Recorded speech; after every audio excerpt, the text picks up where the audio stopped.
Mais la grâce spirituelle, la grâce spirituelle, nous sommes élevés pour avoir des familles. Parce que pour Dieu, nous sommes venus pour nous faire voir. Et pour découvrir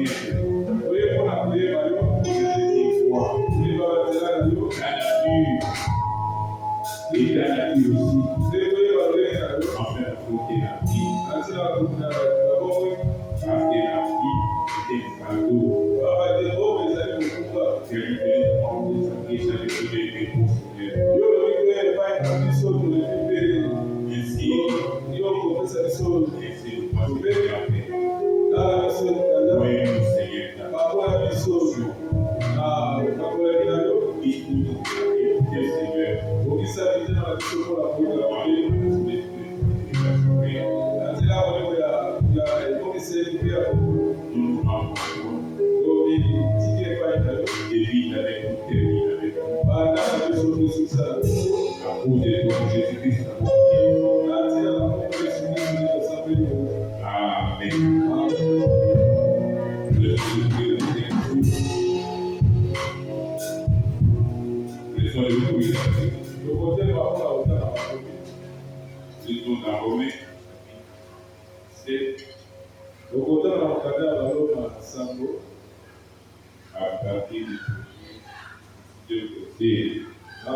Disons,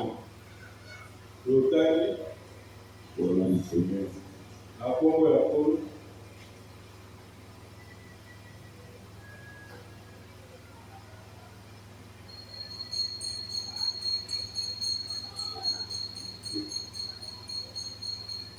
Ignorez-vous, frère, car je parle à des gens qui connaissent la loi. Et la loi exerce son pouvoir aussi longtemps qu'il vit. Aussi longtemps qu'il vit.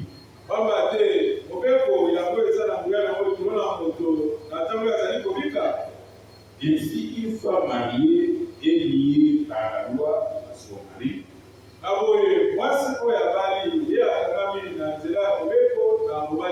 Quand il est vivant, et si le mari meurt, il est dégagé de la loi qu'il a liée à son mari. Si donc il va de son mari et devient la femme d'un autre homme, elle sera appelée adultère. Si le mari meurt, elle est affranchie de la loi. De sorte qu'elle n'est point adultère, elle deviendra la femme d'un autre.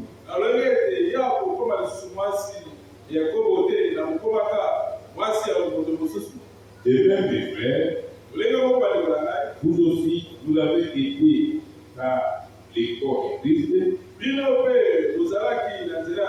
Christ, mis à mort en ce qui concerne la loi, pour que vous apparteniez à un ordre, à celui qui est ressuscité des morts, afin que nous portions des fruits pour Dieu. Car lorsque nous étions dans la chair, les passions des péchés provoquées par la loi agissaient dans nos membres.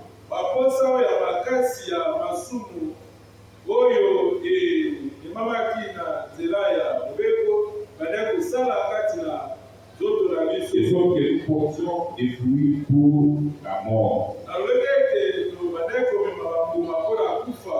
Mais maintenant,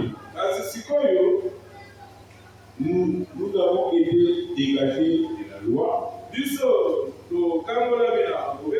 Et d'abord à cette loi sous laquelle nous étions retenus.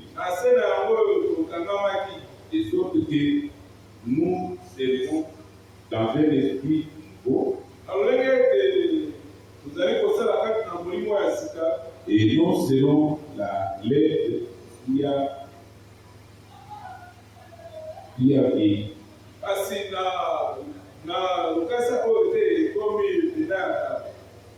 Lisons dans Exode chapitre 2.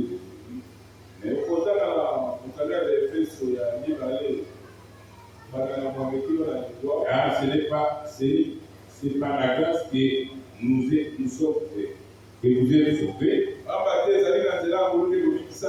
par les moyens de la foi. Et cela ne vient pas de vous, c'est le don de Dieu. C'est le peu par les œuvres, afin que personne ne se glorifie.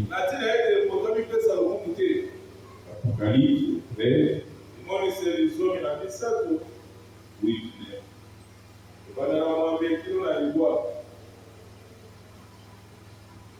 Et tous les habitants de la terre l'adoreront.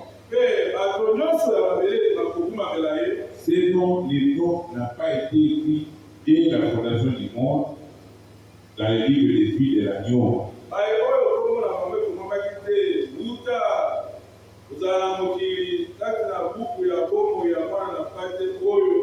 Qui a été ignoré.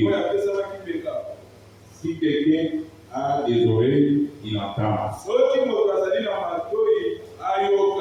Amen.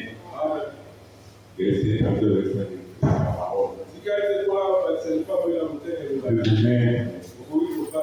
Nous saluons tous les précieux noms de notre Seigneur Jésus-Christ.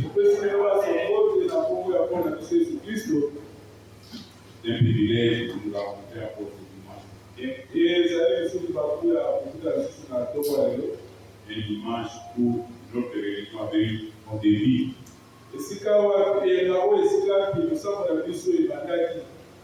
Et il est ressuscité le dimanche matin.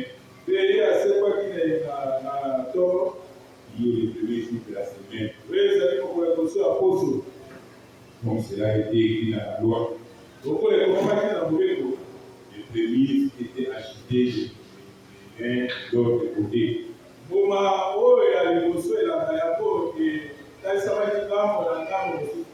C'est que nous voyons que les filles étaient les prémices.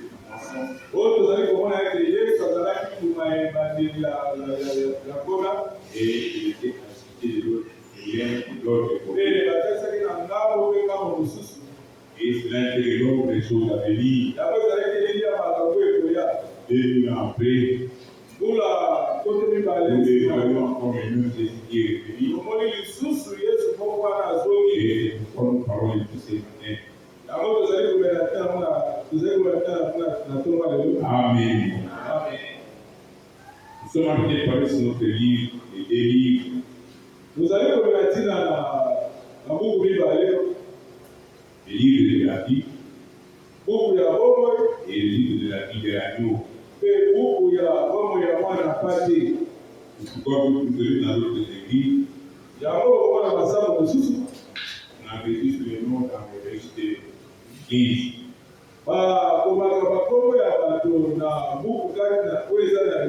Et c'est comme s'ils disent que si votre nom n'est pas enregistré,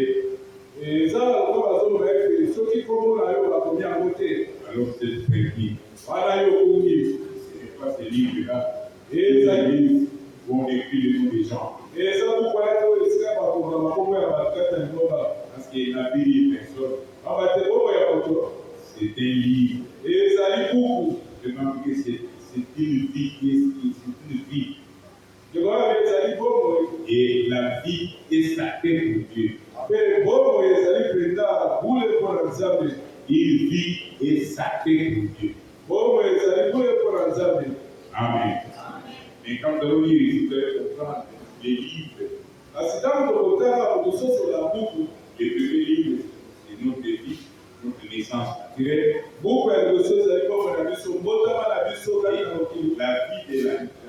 La vie de l'agneau.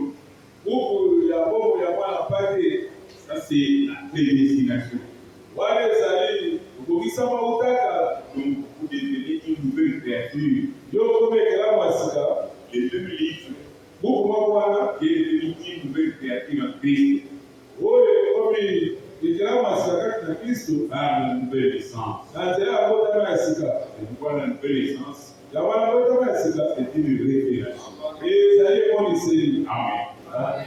Jésus dans Apocalypse des 12:65. Nazali kotanga na lite ya oyo. Oyokanisanga kati oyo ete lokola zone ebale sanza ya zone ebale. Si fait par des nouvelles pour exprimer les deux livres. Awa ndio kwa sababu tunaenda kukola kutalisa kuko mibale. Kuko mile na mile. C'est comme dans les livres ici. Ezali kwa kuko oyo awa. La partie spécifique dont nous parlions. Et si quand on voit que vous allez kolobela, là, on a les deux livres qui sont un. ba kuko mibale ezali moko. Livre de vie Buku ya bomo et premier livre de vie. buku ya liboso ya bomo Et apparu quand vous êtes né. yawe emosa kitabu yo botami. Amen. Quand vous préférez dans Romain, Kama utana na kuko là balo, où nous avons dit, isika kutotaka vraiment que ça semble que c'est pas des mariages de divorce. Wale ezali ko talisa kwa ezali kumetika libala pio kama libala. Oui, c'est le mariage de divorce Ezali libala pio kama libala. dans les spirituels. Ati na ulimo. Amen. Amen.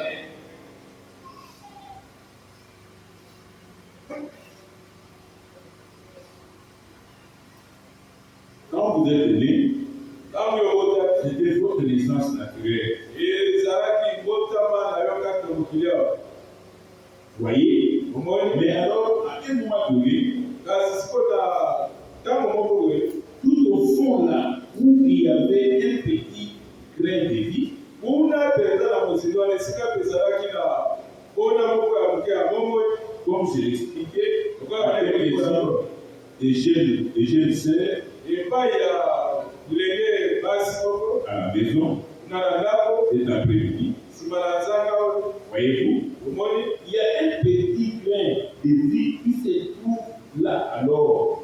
Ezali na mwa mpona moko ya moke ya bomoi oyo ezali kuna. Vous vous posez des questions. Ozali komikula mituna. D'où est-ce venu? Euti wapi?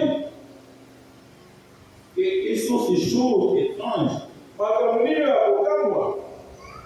C'est ce que je disais en citant mon exemple. Yango oyo bali koloba na kotalisaka ndekisa na ngai.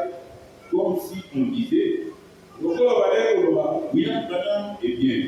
William Branham Il y a 40 ans, c'est William Branham là, n'est pas le même que celui de ce soir. eleki bakula tuku minene William Branham wana azali lolenge moko te lelo na poko lolenge azalaka. Quelqu'un de cette époque-là disait, Soki moto na ntango wana bali koloba William Branham c'était un vrai coquin.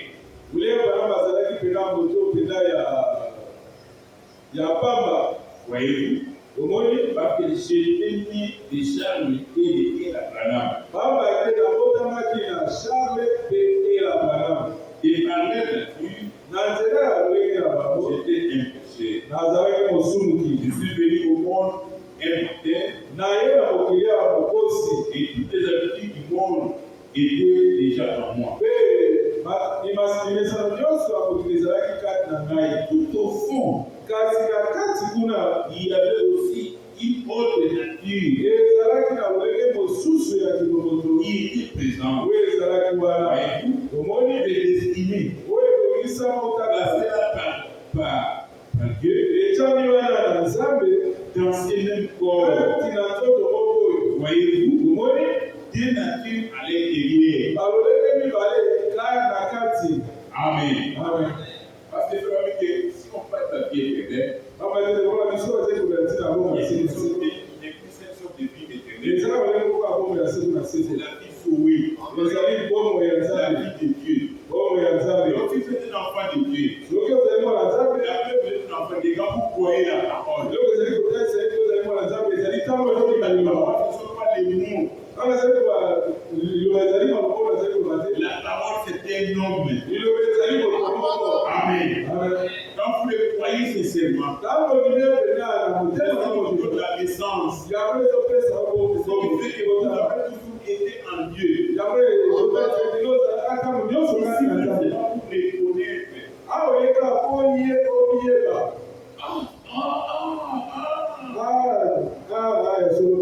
Eh bien,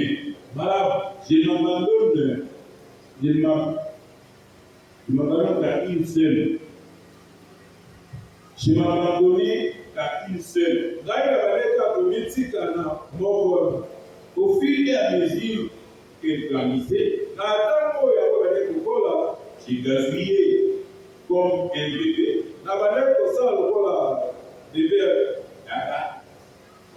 Tout à coup, je suis devenu manqué. Je suis devenu tout ce qu'un péché peut-être. Parce que j'ai grandi comme ça. Mais au fond, une petite parcelle de vie. Je me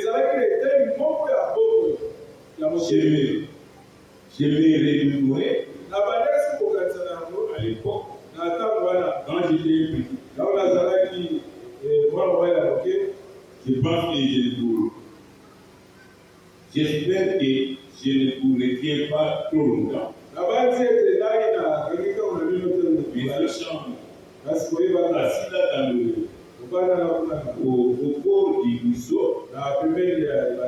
Je m'assieds là et j'ai regardé tout autour pendant la nuit. Papa et maman, ils sont maintenant partis. Ils reposent. Et à l'époque, ils étaient pécheurs. Il n'y avait pas du tout de christianisme dans notre maison. Oh là là, la boisson, le fait, les mauvais comportements, ça me rendait malade. J'ai pris ma mère et j'ai parti dans les bois. Il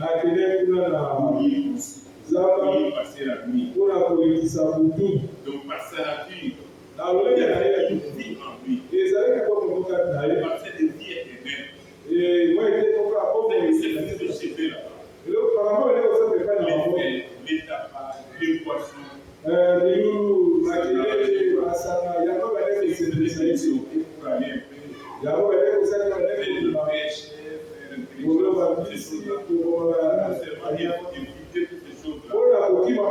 aller et les parents qui étaient épargnés,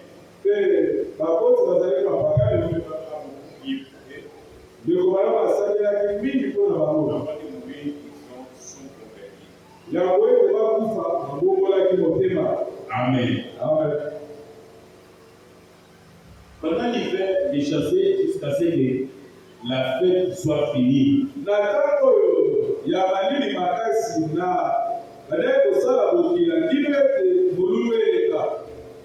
Peut-être jusqu'au matin.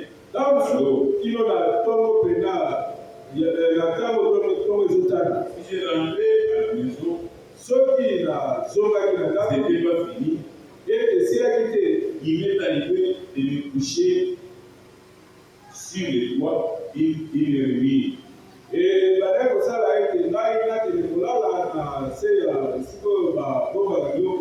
d'y dormir en attendant le lever du jour. Puis, j'ai pensé comment des fois, me trouvant là dehors en été, j'ai ramassé des morceaux de bois. Je les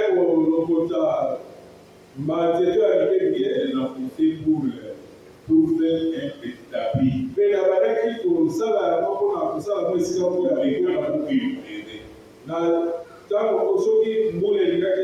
Je me couchais là et j'ai laissé mes cannes à l'eau.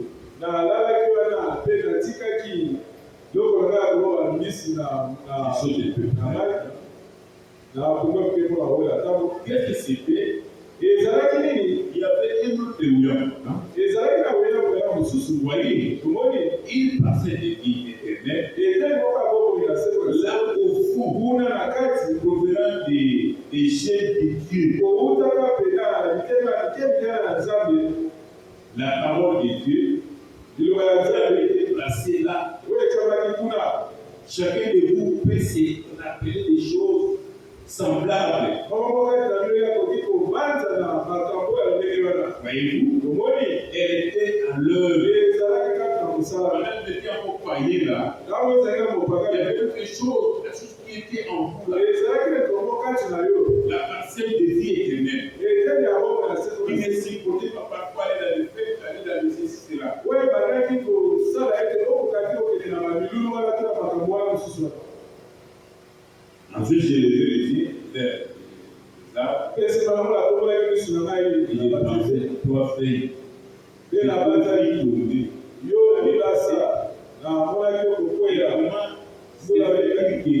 Qu'il soit devenu là.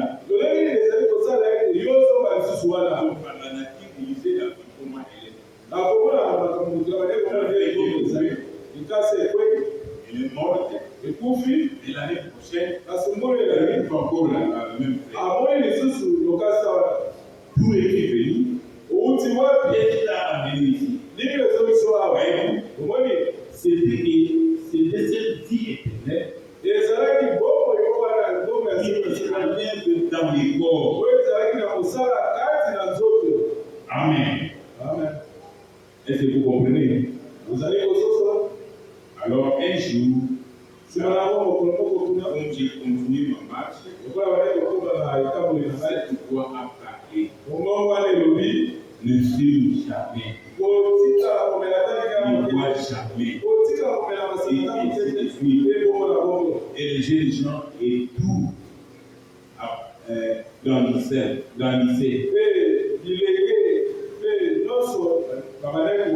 Voyez-vous, il y avait quelque chose qui grandissait. Amen. Ça c'est la vie de Dieu. Voyez notre exemple. Amen.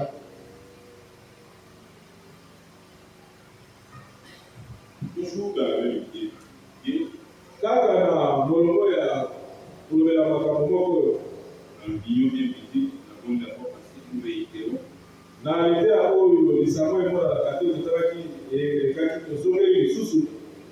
Des anciens. Ceci met en lumière le deux livres qui vont vous sembler mystérieux. Quand vous lisez les livres de cet âge de l'Église, les deux livres, les livres de vie, nous on dit, l'un dit confie qui inscrit son nom, dont on ne pourrait jamais être effacé. L'autre dit qu'on peut ôter son nom du livre de vie. Ceci met la chose parfaitement en lien. Je vais m'arrêter quelques minutes de quelques notes que j'ai ici. Pour toucher ces points-là avant de terminer. Pour Dieu, la vie est une chose sacrée. Et elle est enregistrée dans un livre. Dieu est l'auteur de la vie. Voyez-vous ça? Amen. Notre vie naturelle, celle que nous avons ici, n'est qu'une perversion. Nous sommes nés dans le péché, nous sommes dans l'iniquité.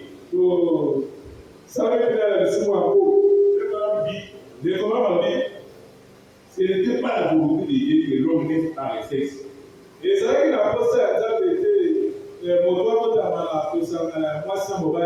prédication a dit que la Dieu de sa parole.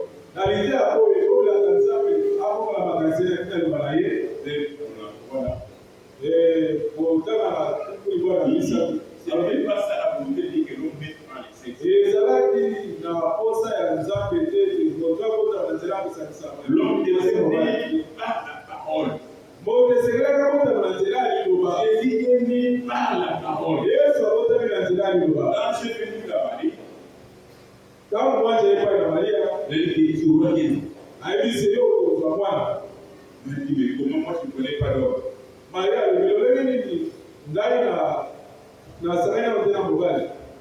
Il est l'ange lui dit,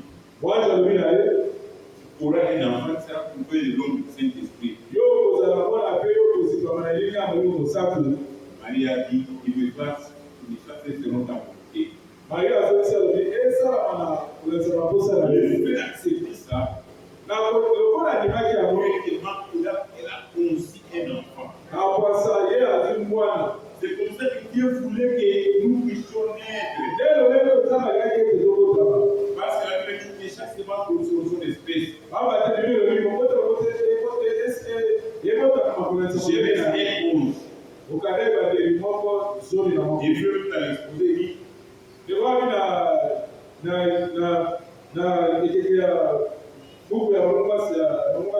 alors frère va dire que il devait naître par la parole parce que chaque semence devait se produire selon cette espèce. J'ai entendu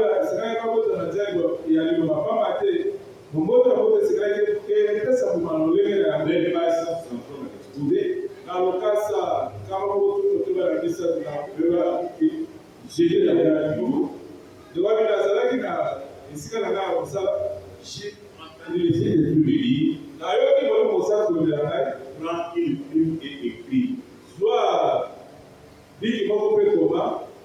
Et il a commencé à dire. Et chaque semence devait se produire selon son espèce. Cette loi s'applique aux hommes. Cette loi s'applique aux choses. Adam devait se reproduire par parole. Mais le diable est venu. Il a introduit sa semence. Parce que le diable ne veut pas entrer dans la chair humaine. C'était Dieu seulement s'est retrouvé cette voie.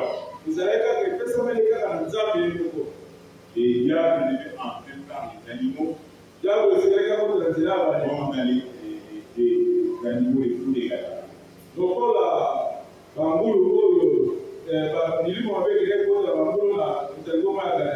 C'était ça la seule manière que le diable pouvait entrer. Et il est entré par les serpents. Pour introduire sa semence parmi les hommes. C'était la seule manière qui lui a permis d'entrer dans la race humaine. En venant par les serpents, en utilisant sa semence, ce qui a fait que nous puissions avoir des problèmes d'aujourd'hui. La semence du serpent. Mais ce n'était pas Dieu que nous puissions être reproduits par les sexes. Nous devons naître par la parole. C'est pourquoi Jésus était venu à ce monde pour mourir.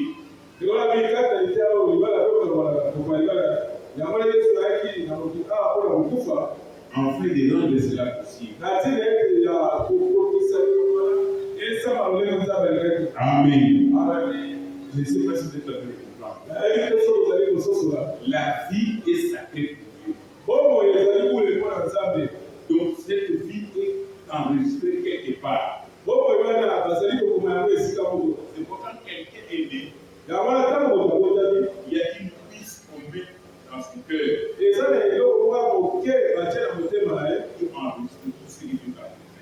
Pour enregistrer tout ce qui est dans ça ne fait aucun bruit. Mais quand vous avez maintenant la connaissance ou les raisons,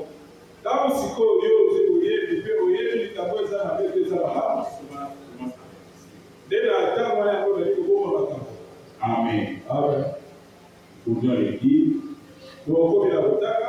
notre vie naturelle, celle que nous avons ici, n'est qu'une perfection. En réalité, il faudrait qu'elle corresponde à ce que la vie doit être au départ.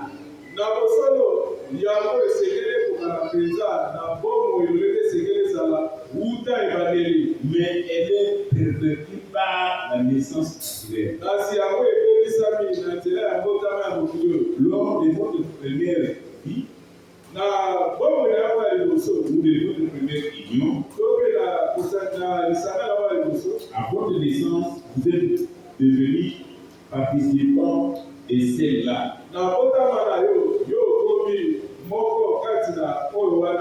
Par la nature, par un acte naturel. Un être humain naturel, une relation, un homme et une femme, ont ensemble une relation sexuelle. Ce qui a conduit votre première vie ici. Et celle-là peut aller au péché et à la mort. Moi, que vous ne pouvez pas voir la sémence qui serpent.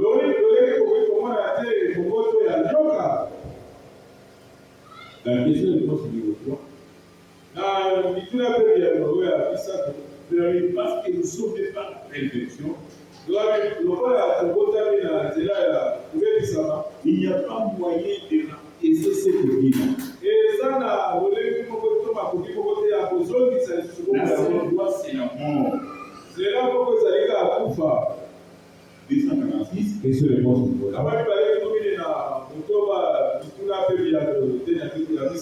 Et nous ne pouvons pas recevoir les fils promis qui nous a été promis aujourd'hui dans ce monde dans lequel nous habitons. Ces corps sont des corps de péché. La première conscience est celle qui contrôle ces corps-ci.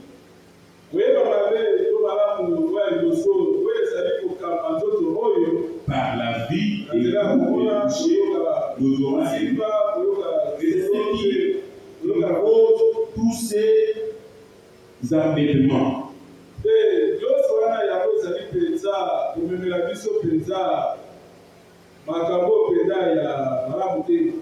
Nous raisonnons et nous le reste. Mais ce nouveau corps qui vient de cette nouvelle naissance, nous pas de première conscience, il disparaîtra. C'est quelque chose qui est à l'intérieur. C'est ça qui vit. Tous ceux qui les comprennent disent Amen. Amen. Il ne s'agit pas de ce qui est à l'extérieur. La fille, l'époux, les toucher, il ne s'agit pas de ça. Ça doit passer par la mort. Et ça mourra. Mais la partie qui est à l'intérieur de nous, tout au fond ici à l'intérieur, c'est ça la personne qui ne peut pas mourir. Vous voyez? Et c'est ça la personne à laquelle commence la nouvelle vie. Qui provient de la nouvelle naissance. Et ça forme une autre personne à l'image de cette personne que vous êtes. Autour de cette fille-là. Vous saisissez. Alors potentiellement, c'est ici à l'intérieur. Et qu'est-ce que c'est? La parole promise afin la fondation du monde. C'est qu'en tout cela ne fait que refléter le négatif. Alors que cela va refléter le positif. La parole foyer. Et c'est la même chose où l'enlèvement de l'épouse, ce sera la même chose.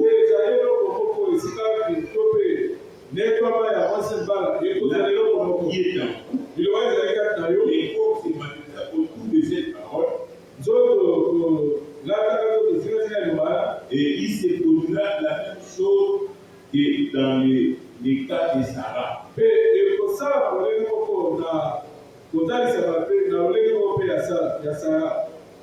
Amen. Je ne sais pas si vous avez compris. La parole.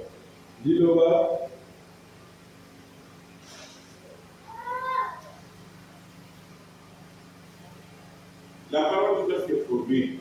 À partir de l'homme intérieur.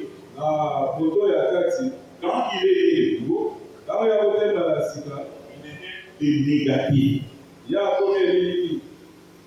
Donc cette parole qui est dans,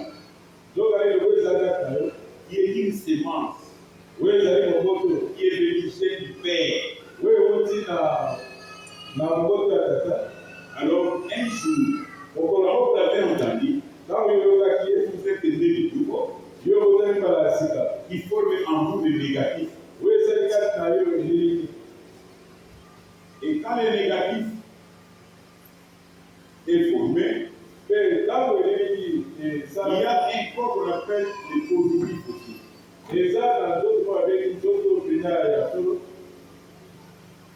Il grandit. Quand on parle de ce corps aussi grandit.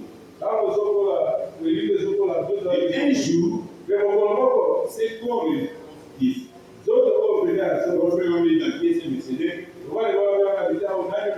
Alors, le positif viendra. Le négatif, le positif et le négatif, alors il est dans l'enlèvement. Ces corps ne peuvent pas aller dans l'enlèvement. C'est un corps de péché. Ces corps doivent subir la mort. Il n'y a pas moyen d'encaisser. C'est pourquoi vous devez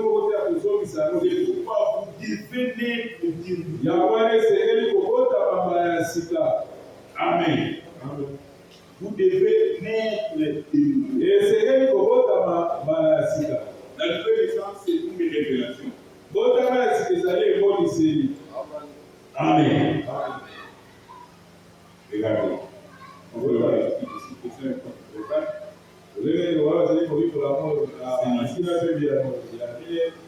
Bon, maintenant la mère,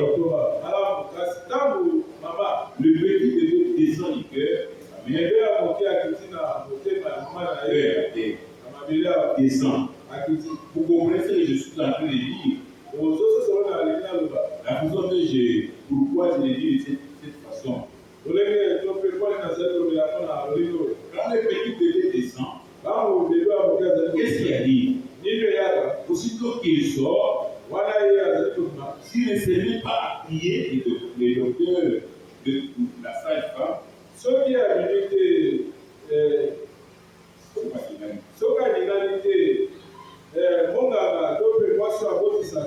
ou celui qui est là, lui donne une claque sur les fesses.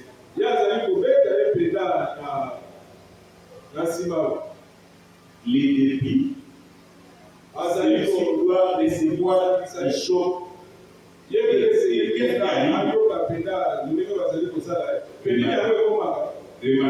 Remarquez, elle peut être tout à fait l'estime des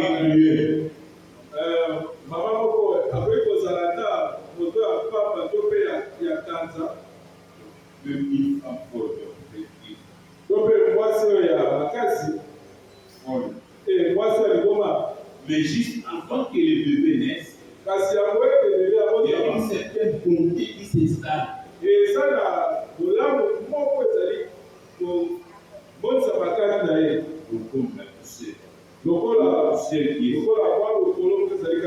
Avez-vous déjà remarqué une mère quand elle doit enfanter, il y a quelque chose de doux.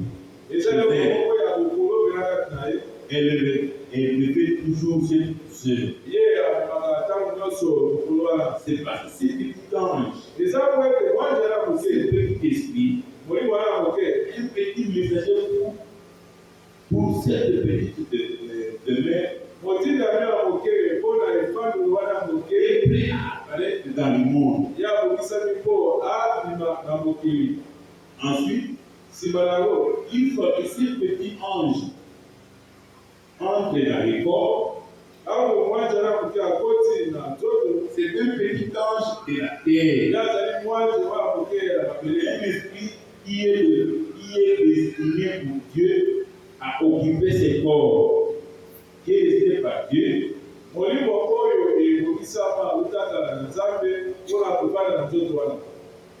Ensuite, ces bébés doivent pouvoir choisir. Ils prennent la décision. Puis quand ceci s'est produit, alors vous voyez, l'ange de l'éternel maintenant, ici, ce qui est les causes spirituelles, celui qui est éternel. Celui-ci, c'était l'esprit mouvant d'un corps, non? Mais bon, on ne peut pas être dans deux corps à la fois. Par contre, il peut y avoir une nature en vous à la fois. Maintenant, dans la nature de l'esprit du Seigneur, quand vous naissez de nouveau, vous naissez pas physiquement. Dans l'histoire de bébé. Ce qui est arrivé, c'est si la naissance spirituelle. Et alors que cette naissance spirituelle grandit dans votre cœur. Votre cœur, naissance qui vient de Dieu. Il y a un corps physique, il y a un corps céleste. C'est quoi cet esprit? Et quand la vie quitte ce corps, et remet ces corps-là, tout comme quand le corps est présenté à la terre, l'esprit entre. Et quand l'esprit sort du corps, il y a un corps qui attend. Nous savons en effet que après 7 ans où nous habitons sur la terre, aura été détruite. Nous en avons une autre qui nous attend. Vous voyez, c'est ça les corps spirituels des gens. Amen. Amen.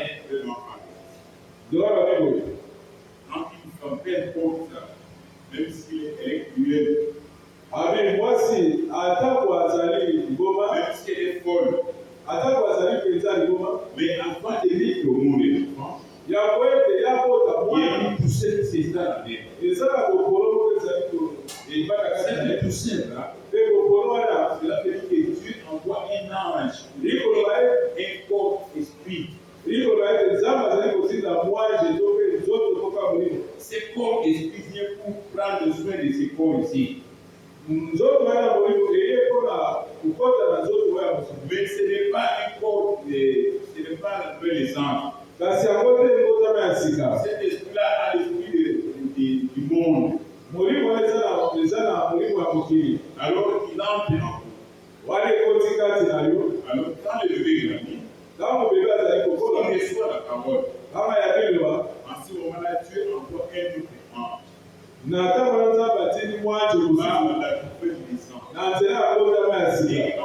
Et quand vous êtes né, le bébé pouvait créatif en Christ. Mais cela forme en vous, ce n'est pas le négatif. Et quand cet enfant grandit, l'autre aussi grandit aussi. Et quand vous mourrez, alors la théophanie là, le positif, il descend pour prendre votre corps qui est racheté. Amen. Donc la théophanie. milliards. Il y a un autre qui est venu dans la pièce, Il nous fallait. et ils arrivent à Zoto, Ce sont des porte-paroles. et ils arrivent à Zoto, Ils sont venus avec nous des milliards de théophanies. et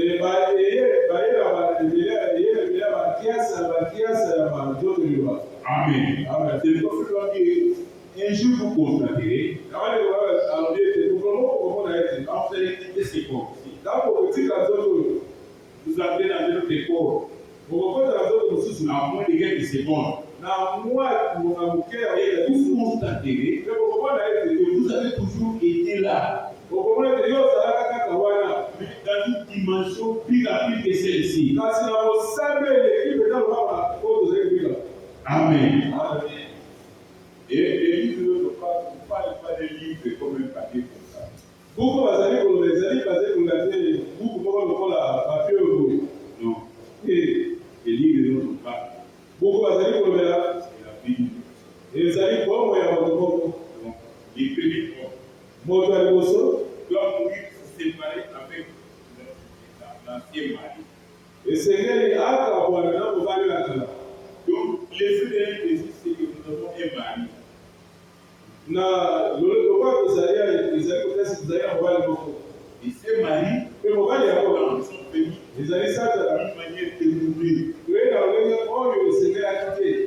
C'est ce qu'on appelle la semence du serpent. Yango nde babeki bomboto ya nyoka. Et nous ne devons pas divorcer, Esengeli te tokabwana mais mourir. kasi kokufa C'est pas naissance, la naissance, yango ya mbotama ya sika c'est un gâchis ezali pour soutenir. ezali bosoto.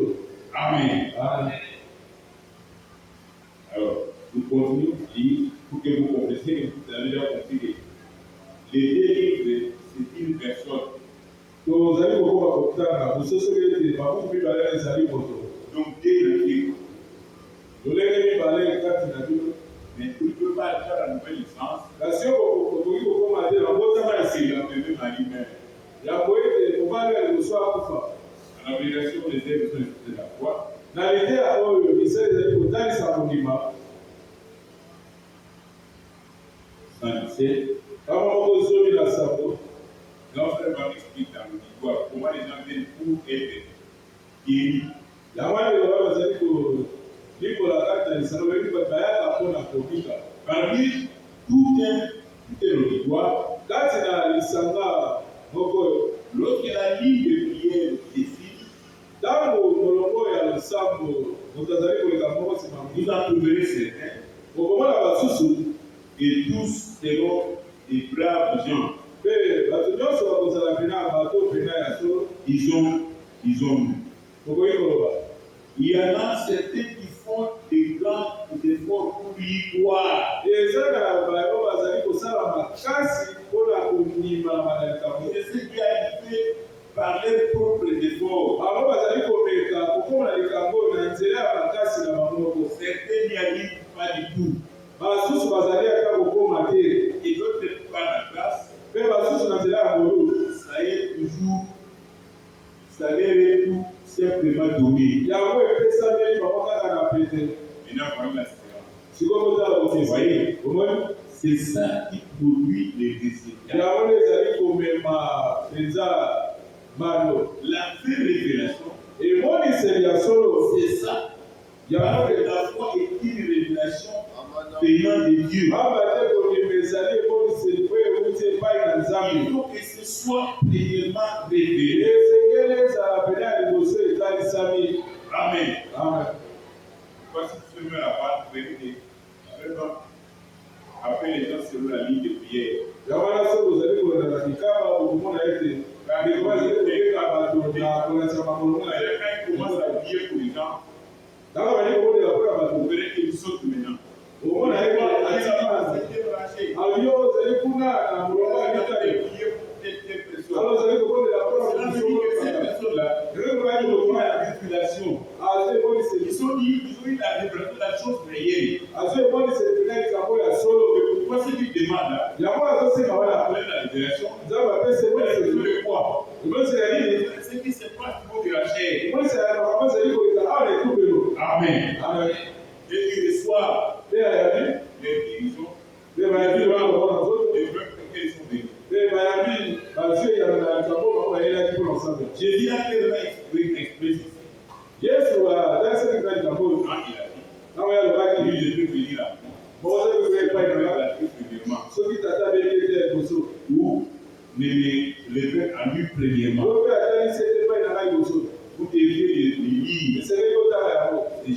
c'est ou Jean 6, 44, 46.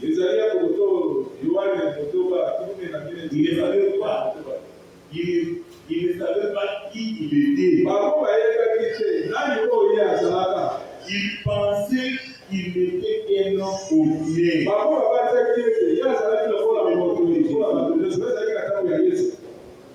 Il pensait qu'il était comme les gens le pensent aujourd'hui. Un prophète. Il était un prophète. Il était un homme ordinaire. Mais il y avait plus que ça. Amen. Il y avait plus que ça. C'est pourquoi ces choses arrivaient au plus que ça. C'est ce qui recevait le résultat de ce qu'il demandait.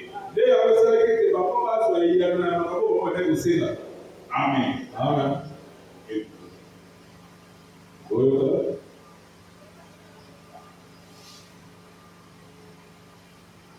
Ça, c'est les points de vidéo.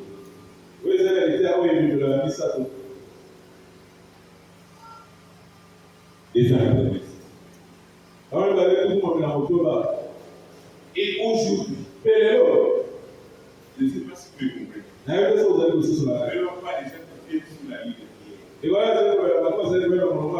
autres font effort pour recevoir les étapes. Les autres n'arrivent même.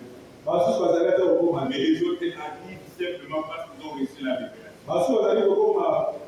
Les passés ne donnent pas la libération. La libération qui est de Dieu. Amen. La foi fait laisser qu'on attend. Les autres parlent de la parole.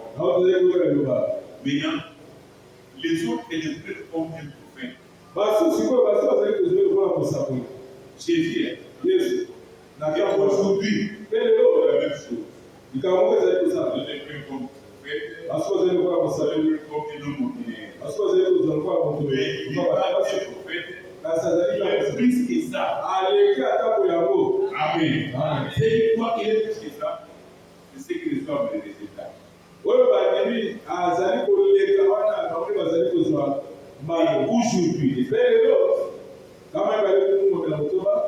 ce que nous avons parmi nous,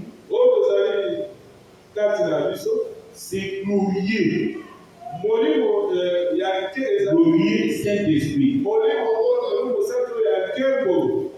Et plus qu'un prophète, c'est Dieu manifesté parmi nous. Sa parole est là pour le prouver. Il en fait plus qu'un prophète. 1000 fois plus que ce que font les prophètes. Ce que nous avons aujourd'hui, c'est plus que tout ce que les prophètes ont fait. Amen. Élie, l'un des plus grands prophètes, n'a fait que 4 choses surnaturelles dans toute sa vie. Depuis les 20 ans, et Élisée, une double portion, en a fait 8. Comme le Bible dit dans Hébreux chapitre 3, regarde ici.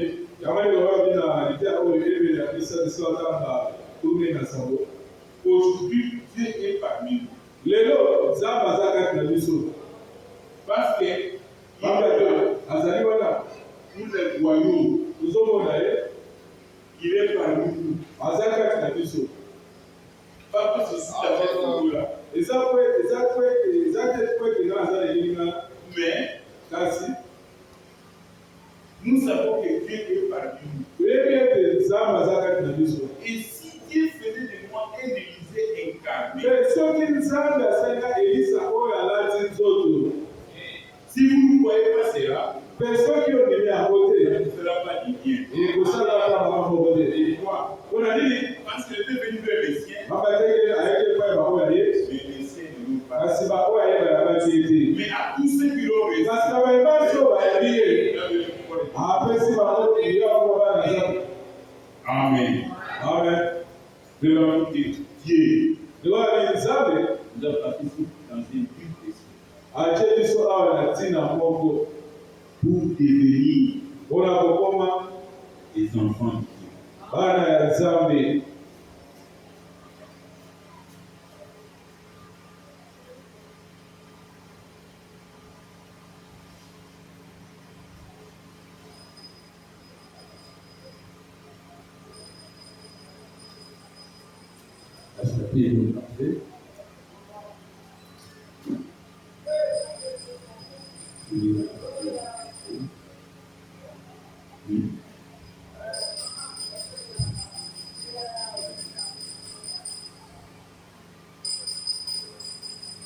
Ils ont parlé. Arrêtez à vous, vous avez un moteur à Olivier.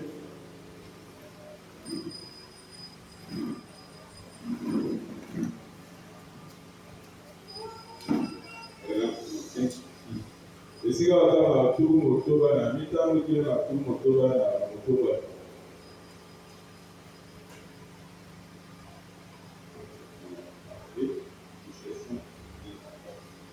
Olivier que toujours vraiment pas matin aujourd'hui.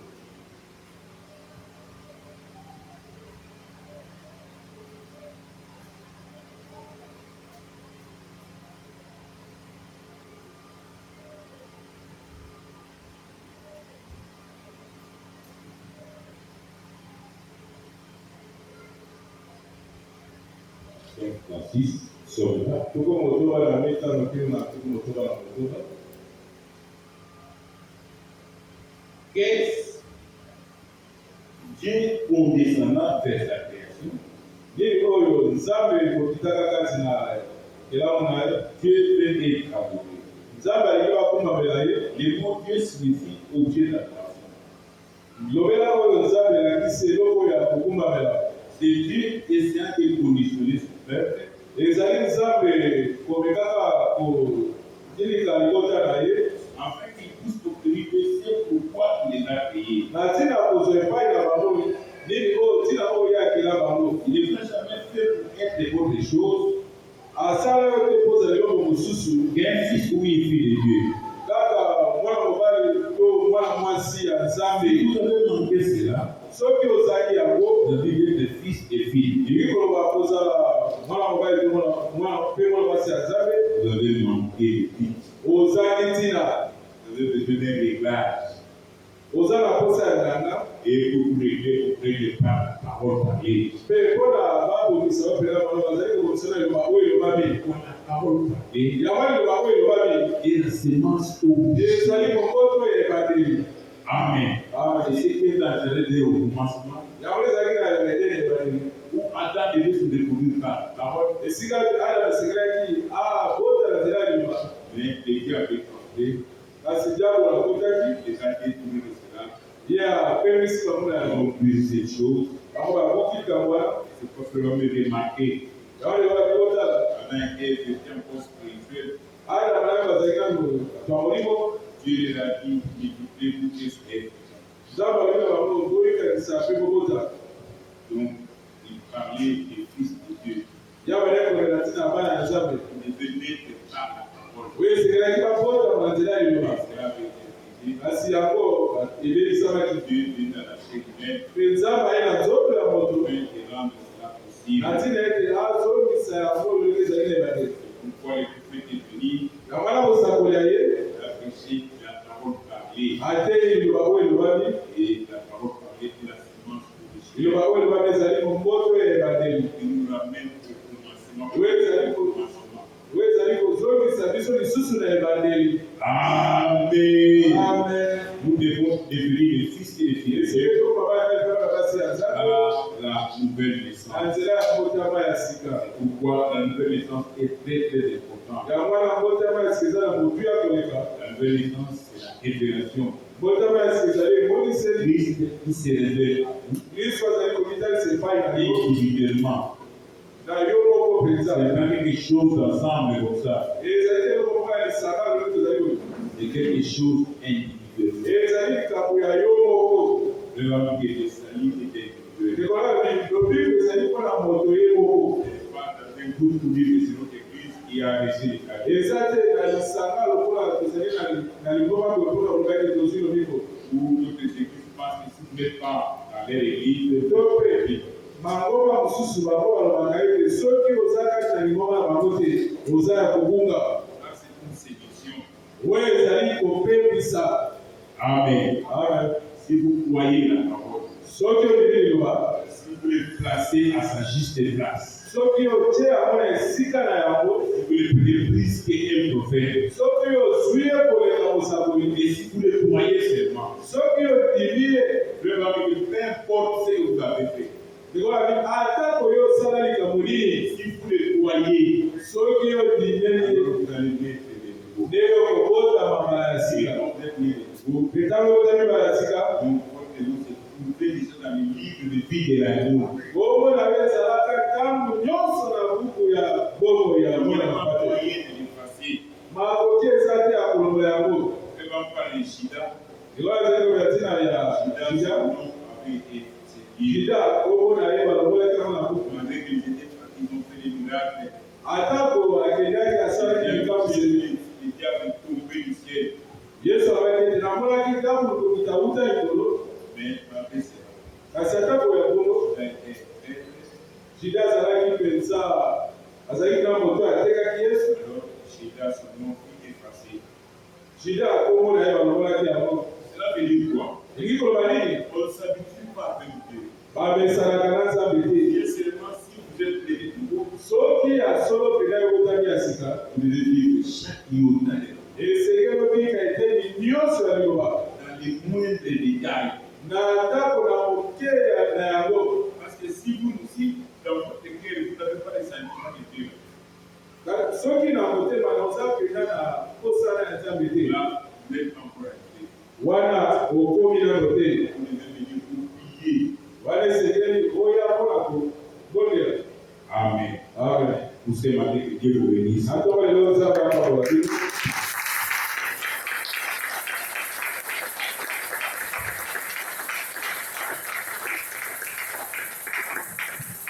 Ça, c'était la première partie. Oyo ezali eteni ya liboso. Je laisse la deuxième partie au prof Kabela. Natiki eteni ya mibale epai ya Prof Kabela. Puis, 5 ou 10 minutes. Mpona miniti mitano to zomi. Amen. Amen. Chaque promesse dans les